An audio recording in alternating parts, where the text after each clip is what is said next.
Բարև ձեզ, Ստեփան Գրիգորյան YouTube-յան ալիքի մասնակիցներ, ողջունում եմ ձեզ բոլորիդ, այսօր նոյեմբերի 17-ն է, ես առավոտ շուտ դուրս եմ գալիս եթեր, քանի որ կարևոր իրադարձություններ երեկ նոյեմբերի 16-ին անցան ընտրություններ տեղական ինքնակառավարման մակարդակով, վաղաշաբաթ խոշորացված համայնքում ընտրությունները անցան, ու դուք գիտեք, այդ վաղաշաբաթ խոշորացված համայնքը մեջ մտնում է նաև Էջմիածին քաղաքը, որտեղ գտնվում է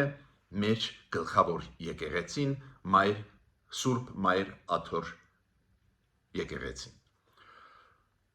Պարզ է, որ այդ ընտրությունների նկատմամբ ուշադրությունը շատ բարձր էր, ու այս ընտրությունները համայնքային ռեալ ընտրություններ չէին։ Դա է պատճառը, որ ես համարում եմ, որ արդյունքները ընտրությունների անչափ կարևոր են, էդ էլ հաշվի առնելով, որ մինչև ազգային ժողովի ընտրությունները, որոնք պետք է կայանան 2026 թվականի հունիսին, այլ ուշագրավ մեծ ընտրություններ մենք չունենք։ Ինչ ցույց տվեցին արդյունքները այս ընտրությունների։ Նախ ինֆորմացիոն կարգով ձեզ պետք է ասեմ, որ մոտավորապես 70,000 ընտրող կար գրանցված վաղաշաբաթ խոշորացված համայնքում, 44 ընտրատեղամաս, 23-ը Էջմիածնում էր, 24-ը 18 գյուղերում, որոնք մտնում են այդ վաղաշաբաթ խոշորացված համայնք, 8-ը քաղաքական ուժ մասնակցեցին այդ պայքարում, 1-ը դաշինք, 7-ը կուսակցություններ, 6 դիտորդական առաքելություն 3 դիտում էին այս ընտրությունները, բավական մեծ թվով ԶԼՄ-ները դիտում էին այս ընտրությունները, մասնակցում էին և ներկայացնում էին մեզ ինչ է կատարվում 31 տեղական ԶԼՄ-ներ։ Դուք գիտեք, շեմը անցնող 4%-ն է կուսակցությունների համար, 6%-ը դաշինքների համար, ամբողջ թիվը վաղաշաբաթ համայնքի ավագանու 33 մանդատ, այնտեղ նյուանսներ կան, չեմ ուզում խորանալ, քանի որ համարվում է, որ 70,000-ից ավել ընտրող կա, ուրեմն 33 մանդատ։ Մենք ունենք նախնական տվյալներ, դրանք վերջնական տվյալներ չեն, բայց նախնական տվյալները ինչ են ցույց տալիս։ Այդ 8 ուժերից անցան 3 ուժ։ 3 ուժ շեմերը հաղթահարեցին 4%-անոց և 6%-անոց։ Ուրեմն առաջի տեղը գրավեց քաղաքացիական պայմանագիրը, իշխող այսօրվա ուժը Հայաստանում, հավաքելով գրեթե 49% ձայներ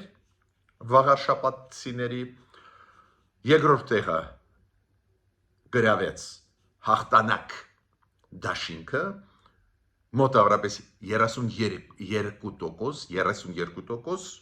վերցրեց ձայների մարդկանց, քաղաքացիների, և Մայր Հայաստանը երրորդ տեղում 5.5% ստացավ ձայներ մեր քաղաքացիներից։ Մյուս ուժերը կարծես թե չեն անցել, մյուս 5 ուժերը բավական մոտ էին շեմ անցնելու Հանրապետություն կուսակցությունը Արամզավենի Սարգսյանի, նաև Ազատ դեմոկրատները և Հայրենիք կուսակցությունը 3.9% ստացավ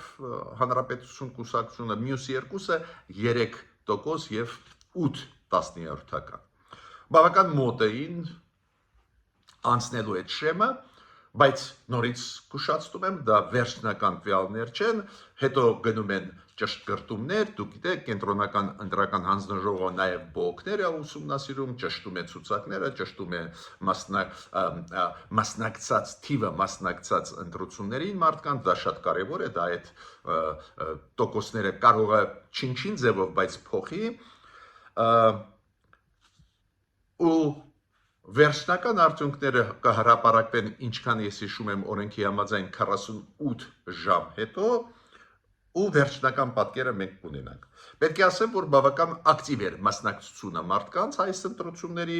45% ընտրողների մասնակցեցին։ Ուրեմն հիշում եք, ես ասեցի գրեթե 70% գրանցված ընտրող կա,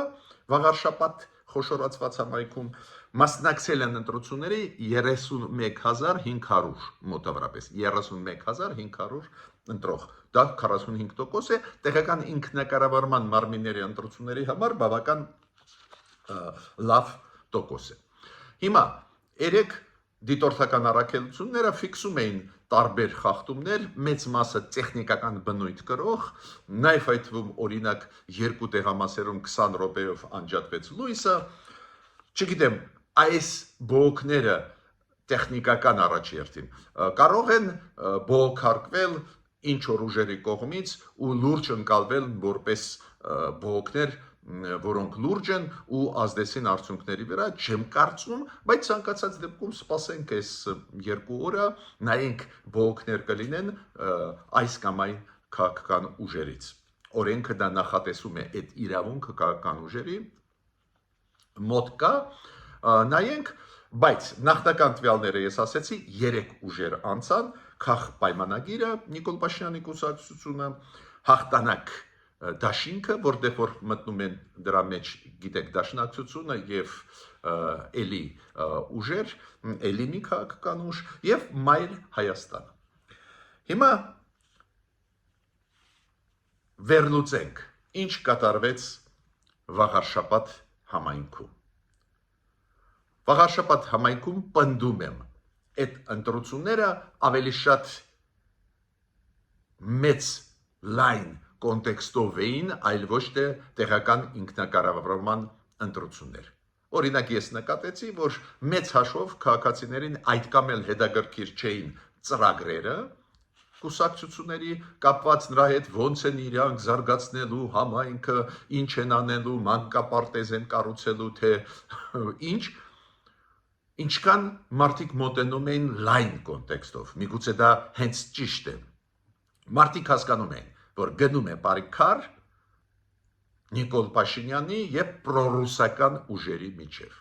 Ու մենք ստացանք 100%-անոց կրկնություն այն պատկերի, որը այսօր ունենք ազգային ժողովում։ 3 ֆրակցիա ունենք ազգային ժողովում, Նիկոլ Փաշինյանի քաղաքապայմանագիրը իշխող ուժ է ու 2 ուժեր, ովքեր պրոռուսական ընդդիմադիր ուժերն են։ Ստեղ էլ մենք ստացանք վաղար շաբաթում նույն պատկերը։ Նիկոլ Փաշինյանի կուսակցությունը հավաքեց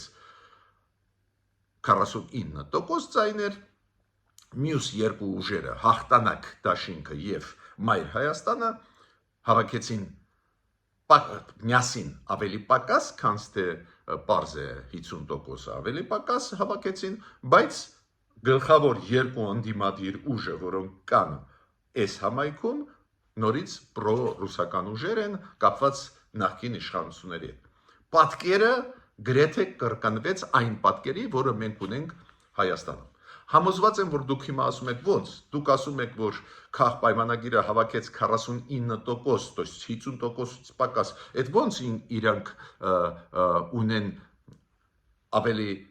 50%-ից ավելի ավել։ Դա կապված է նրա հետ, որ անցան 3 ուժեր, այն 5 ուժերը, որոնք չեն անցել, իրանց ձայները օրենքի համաձայն վերաբաշխվում են այս 3 ուժերի միջև։ Ու ավտոմատ 49% ստացած քաղաքապայմանագիրը ներսում վաղար շաբաթ խոշորացված համայնքի ավագանու մեջ, խորհրդի մեջ կունենան 50%-ից ավել։ Դա գիտեք օրենք է ու նույնացիպ օրենք գործում են նաև եվրոպական երկրներում, կոպիտ ասած, երբ որ ինչ որ կուսակցություններ, որոնք չեն անցել 4%-անոց շեմը իրենց ձայները չեն կորում, անցած կուսակցությունները վերաբաշխում են իրենց մեջ այդ կորցրած տոկոսները դուրս մնացած ուժերի ու ստեղ է պարզ է որ մեծամասնություն կունենա նախնական հաշվարկով 33 մանդատից քաղաքապայմանագիրը կունենա 19 մանդատ նույնիսկ եթե փոքր ճշտումներ լինեն մեկ մանդատի տարբերություն կարող է լինել ասենք ոչ թե 19 18 բայց քանի որ մյուս երկու քաղաքական ուժերը հաղթանակ դաշինքը եւ մայր Հայաստանը նախնական տվյալներով միասին կունենան 14 մանդատ տարբերությունը մեծ է 5 մանդատի տարբերությունը նույնիսկ եթե մեկ մանդատը վերահաշվարկների պատճառով կորցնի քաղաքապայմանագիրը այնուամենայնիվ ակնհայտ մեծամասնություն ինքը ունի ուրեմն նախնական տվյալները ցույց են տալիս որ քաղաքապայմանագիրը հանգիստ առաջին նիստում որը կկայանա 10 օրից հետո դուք գիտեք վերջնական արդյունքները երբ որ կենտրոնական ընտրական հանձնաժողովը Հայաստանի հայտարարի 48 ժամից հետո վերջնական արդյունքներից հետո օրենքը պահանջում է 10 օրվա ընթացքում պետք է անպայման անցկացվեն ընտրություններ այս համայնքի ղեկավարի ուրեմն այդ 33 պատգամավոր որից 19 քաղաքապայմանագիրն է եւ 14-ը ընդդիմադիրներինն են հաղթանակ դաշինքը ունի 12 մանդատ 2 մանդատ մայր Հայաստանը պարզ է որ մեծամասնությունը կայուն կլինի վաղաշաբաթ համայնքում ու համայնքի ղեկավար կընտրի քաղաքապայմանագիրը ես հիշում եմ իրենց առաջի գլխավորած ցուցակը առաջի համարը Արգիշտի Մեխակյանն է ու ինքը հենց կընտրվի համայնքի ղեկավար հիմա ես ուզում եմ որ ես ասեցի ոնց հանցան ընտրությունները խաղի կանոնները մանդատները ոնց բաշխվեցին հիմա ես ուզում եմ քաղաքական վերլուծություն անել այս ընտրությունների հետ կապված ակնհայտ է ինձ համար որ մարդիկ այդքան էլ չէին հետաքրքրված նրանով ինչ կանեն այդ 8 կուսակցությունների առաջի դեմքերը եթե ընտրվեն ինչ ծրագրեր կիրականացնեն մարդիկ հասկանում են որ այս ընտրությունները շատ կարևոր են ցույց տալու համար ինչ օրիենտացիա ունի վաղաշաբաթ համայնքի ժողովուրդը մեծ կոնտեքստով Հայաստանի ակնհայտ գնում է ծանր պայքար քաղաքապայմանագրի միջև եւ նախկինների միջև ծանրագույն պայքար Նիկոլ Փաշինյան նախկիններ մենք այդ բանավեճերը տեսնում ենք փոխադարձ ծանր պայքար իրար քննադատել իրար դեմ քայլեր անել ու այս պայքարում ակնհայտ է վաղաշաբաթ համայնքում մարդիկ ոչ թե հետաքրքրված էին նրանով ճանապարհ կկառուցեն թե ոչ կամ այլևելի ճիշտ ասած մեծ մասը դրանով չէին հետաքրքրված այլ հետաքրքրվում էին նրանով ինչն է կարևորը ում կողմ են իրանք Նիկոլ Փաշինյանի թե նախկինների պրոռուսական ուժերի ու մարդիկ ընտրություն կատարեցին իրանք ընտրեցին Նիկոլ Փաշինյանի կուսակցությունը ուրեմն Նիկոլ Փաշինյանի մոտեցումները այլ ոչ թե պրոռուսական ուժերի գաղափարախոսությունը գնանք կպնենք Ռուսաստանի նույնիսկ անկախության տարերը կորցնելով ես կարծում եմ որ հենց այդպես էր տրամադրությունները հասարակության պարզ է կային այնտեղ տեխնացուներ ովքեր այս համայնքի գյուղերից էին այնտեղ կրեցին այդ տեխնացուները մի քանի այդ կուսակցությունների որոնք չեն անցե գյուղապետեր իրանք այդ տեխնացուները գյուղերից մեկից էին այդ համայնքի պարզը այնտեղ իրանց համագյուղացիները գալիս էին ու տալիս են ձայն այդ տեխնացուին որը այս գյուղից էր ուրեմն մի մասը այնուամենայնիվ շարժվում էր տեղի շահերով համայնքի կամ գյուղի շահերով դա էլ է նորմալ բայց ընդհանուր առմամբ պատկերը պարզ է մարդիկ ասեցին այս վեճի մեջ Նիկոլ Փաշինյան նախկիններ իրենք ընտրում են Նիկոլ Փաշինյանին կայունության համար վաղարշաբաթ համայնքում դա ճիշտ ընտրություն էր։ Ցավով պետք է ասեմ, որ հիմա, քանի որ բևեռացումը նախկիններ ու այսօրվա իշխանությունները ել ավելի ուժեղանում է, դու պետք է կատարես ընտրություն։ Օրինակ, ես կողմնակից եմ, որ նաև այլ քաղաքական ուժեր, նաև այլ դեմոկրատական, պրոեվրոպական ուժեր նաև անցնեն, ձևավորեն իրանց ֆրակցիաները, նույնիսկ փոքր, բայց ֆրակցիաներ ունենան, բայց ժողովուրդը հասկանում է, որ եթե իրանք փոշիացնեին ձայները, քաղաքապայմանագիրը չեր ունենա բացարձակ մեծամասնություն, դա ավտոմատ նշանակում է ճգնաժամ։ Ու մարդիկ արեցին եզրակացություններ Գյումրու ընտրություններից հետո։ Իրանք հասկացան, որ այլ ուժերին ձայներ տալը դա իրանց ձայների փոշիացումն է ու պրոռուսական ուժերը կարող են գալ իշխանության ոնց եղավ Գյումրիում։ Վաղարշաբաթում մարդիկ հասկացան, որ այդ սցենարը իրանց պետք չի ու մարդիկ վարկեցին քաղաքապայմանագրի օգտին։ Ինչի ես դա ասում եմ, քանի որ դուք կարող եք ասել, պարոն Գրիգորյան, հասկացաք, քաղաքապայմանագիրը խաղաղության օրակարգ ունի, պրոդեմոկրատական բարեփոխումներ անում է, բայց կան էլի դեմոկրատական ուժեր, նույն Հանրապետություն կուսակցությունը, որը մասնակցեց այդ ընտրությունների, նույն ազատ դեմոկրատներ, բայց այնուամենայնիվ բավարար չափով ձայներ մարդիկ չտվեցին, որ այս պրոդեմոկրատական ուժեր նաև անցնեն։ Ես կարծում եմ, տրամաբանությունը շատ հասարակ էր մարդկանց։ Իրանք հասկանում էին, եթե տային այլ պրոդեմոկրատական ուժերին ձայներ, կարող է քաղաքապայմանագիրը չունենար մեծամասնություն, բացարձակ մեծամասնություն, առաջի տեղը կգրավեր ցանկացած դեպքում, բայց բացարձակ մեծամասնություն 50%-ից ավել չէր ունենա ու նորից ճգնաժամ Գյումրու պես ու մարդիկ որոշեցին կենտրոնանալ քաղաքապայմանագրի վրա։ Նույնիսկ առանձին դեպքերում ունենալով դիտողություններ քաղաքապայմանագրի քաղաքացիության նկատմամբ։ Իրոք վաղարշաբաթ համայնքը բարդ համայնք է, դուք գիտեք, այնտեղ տարբեր ուժեր կան, այնտեղ կրիմինալ կա, այնտեղ տարբեր հոսանքներ կան, մոտեցումներ կան, բայց այն, որ քաղաքապայմանագիրը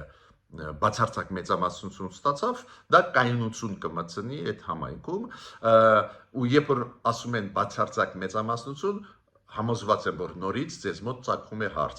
49% մոտավորապես հավաքեց, դա 50% չի, 50-ից ավել չի, ուրեմն բացարձակ մեծամասնություն չի, ճիշտ է, բայց այն կուսակցությունները, որոնք չեն անցել, իրանց տոկոսը վաղարշաբաթ համայնքի ավագանու ներսում վերաբաշխվում է այդ 3 ուժերի, ովքեր անցան, ու ավտոմատ քաղաքապայմանագիրը ստանում է 50-ից ավել տոկոս ձայներ, մոտավորապես 56% ու ունի կայուն մեծամասնություն։ Ուրեմն այս ընտրությունները տվեցին պատկեր շատ օբյեկտիվ, որը մենք ունենք այսօրվա ազգային ժողովում։ Նիկոլ Փաշինյան եւ նախկիններ։ Նիկոլ Փաշինյանի քաղաքապայմանագիրը ունի ազգային ժողովում մեծամասնություն, բացարձակ ու երկու ընդդիմադիր պրոռուսական ուժեր։ Նախկինների հետ ասոցացված։ Նույնը մենք ստացանք հիմա վաղարշաբաթում։ Նիկոլ Փաշինյանի կուսակցությունը բացարձակ մեծամասնություն ստացավ, երկու